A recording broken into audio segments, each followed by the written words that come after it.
Kaugnay po ng issue ng rice smuggling, makapanayam natin ng Administrator ng National Food Authority o NFA, si Ginoong Orlan Calayag. Good morning po, Administrator Calayag.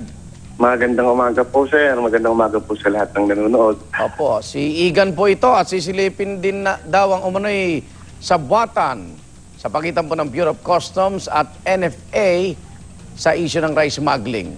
Kasabot ho ba ang inyong ahensya? Ano po? Kasabot ho ba ang NFA sa issue ng rice smuggling? Hindi naman po siguro at kami po lahat ngayon sa panahon ito ay nagpipilit na magsaayos. Opo. Ang totoo po niyan, ako po ay nakiusap sa lahat ng ating mga empleyado na magbantayan tayo sa isa't isa. Para po maisigurado na talagang nagsisikap tayo na may ayos ito, I mean, dire-diretso naman po. Opo. Hindi niyo po kilala itong David Tan o David Bangayan, Administrator? Sir, ito po ay nauna ko pong nakita noon pong Senate hearing noong unang beses na nag-Senate hearing noong January. First time po? Padalwa po ay kahapon po. Sa pag umaapir lang po siya sa Senado? Apo. Pero wala kayong balita na nakikipag-transaction siya sa ehensya? Wala po akong nababalitaan na ganun. At patuloy po kami nagtatanong-tanong at kahit nga po yung aming mga CCTV files, pinapacheck po namin kung may pagkakataon po ng mga nakalipas na taon na siya ay pumasyal sa NFA. Lumitaw po sa Senate hearing na ang naabuso daw po, Administrator o nagagamit, yung mga nauna nang na-issue na permit to import na para sa mga kooperatiba. Apo. Paulit-ulit daw na.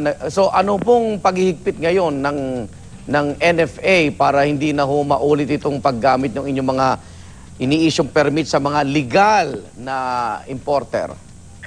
Unang-una po, sir, nung dumating po kasi tayo sa NFA, marami po tayong initiate na reforma. Reforms. Katulad po nung yung pong import permit, ilagyan na po natin yun ng validity date.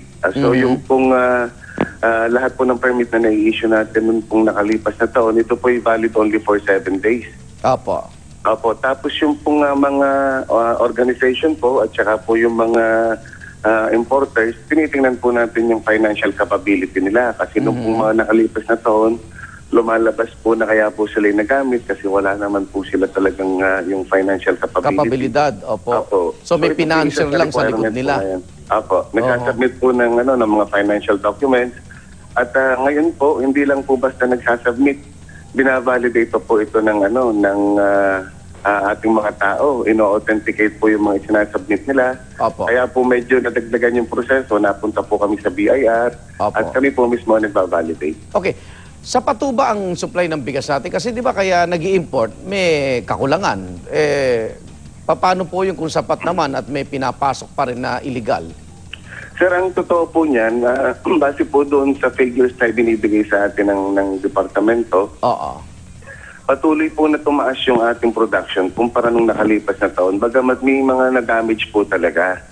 Ang totoo po niyan, kaya po kami hindi kagad nag-i-import, tinitingnan po natin yung magiging production ng 2013. Okay. So nung pong nakita po natin na medyo hindi po natin na-hit yung target, actually pagka po gobyerno mag-i-import sa loob po ng isang buwan o less than a month, nakakapagpadating po tayo eh.